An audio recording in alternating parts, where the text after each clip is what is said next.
Hi everyone. Today we're going to talk about scale and proportion in art.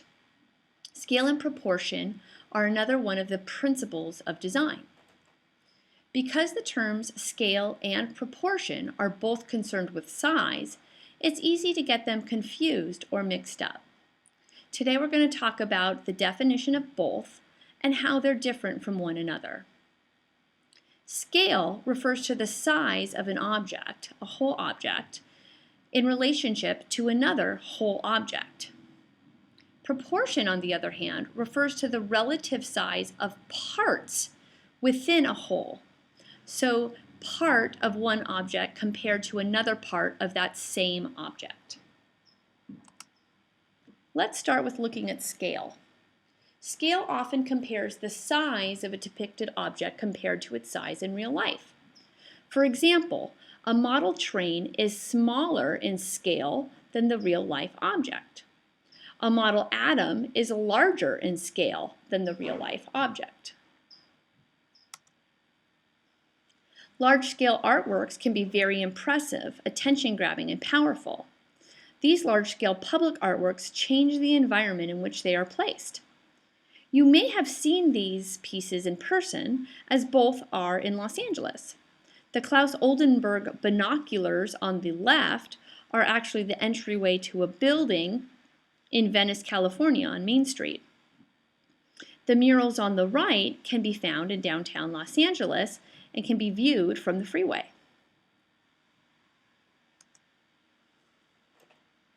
Small-scale artworks require attention by the viewer and can be more intimate and subtle. These small artworks are highly detailed, but because of their scale, they require careful observation by the viewer in order to fully appreciate them. The miniature painting from India on the left is only about 12 by 8 inches total, but look at how much detail is contained in that small image. The Chinese medallion on the right was carved out of ivory and measures just under 3.5 inches in diameter. Hieratic scale. Hieratic scaling is common in art history. The scale of a person was often directly related to the importance of the subject. For example, a king, gods, or Jesus would be bigger than surrounding people. This can be seen in many images across art history in various regions of the world.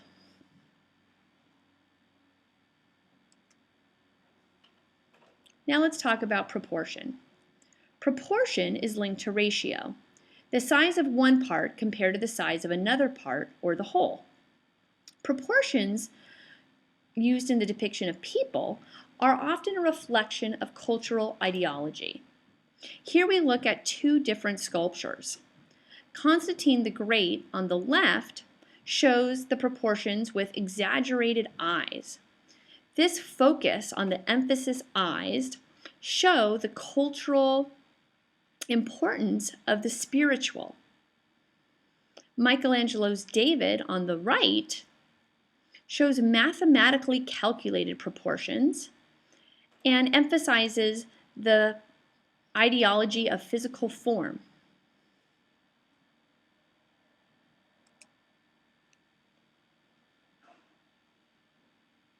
The average adult is about 7.5 heads tall, but often these proportions are skewed when representing people. Fashion illustrators often use the average of 10 heads tall, making their figures much longer than they are in real life. Barbie is meant to represent a young adult woman, but her proportions are far from those of an actual woman. If we look at the images on the bottom here, you'll see a Barbie doll next to a woman named Libby.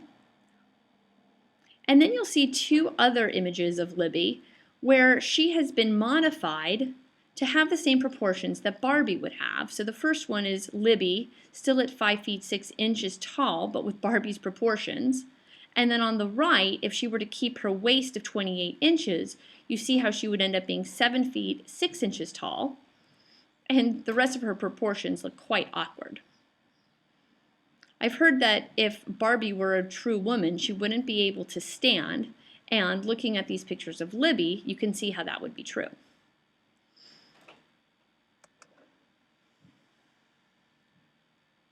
Proportions are often exaggerated by artists in order to add to the content or meaning of the artwork. Proportions can be a valuable tool to change the way something looks and therefore change the way the viewer reads the image. Here I have 3 more artist depictions showing exaggerated proportions, all using the human body and face. Of course, proportion doesn't have to relate to the human body. You can exaggerate proportions on any object. So to summarize, scale and proportion both are concerned with size. Scale refers to the size of one object, such as this chick, compared to another whole object, the man and the tractor. You can see that the chick is obviously of great exaggerated scale. It's a lot larger than it would be in real life compared to the man and the tractor. Proportion, on the other hand, refers to the relative size of parts of the whole, as we see in these fashion illustrations, where the legs of the models are very long compared to the rest of their body. I hope this helps explain the difference between scale and proportion and how they are commonly used in art.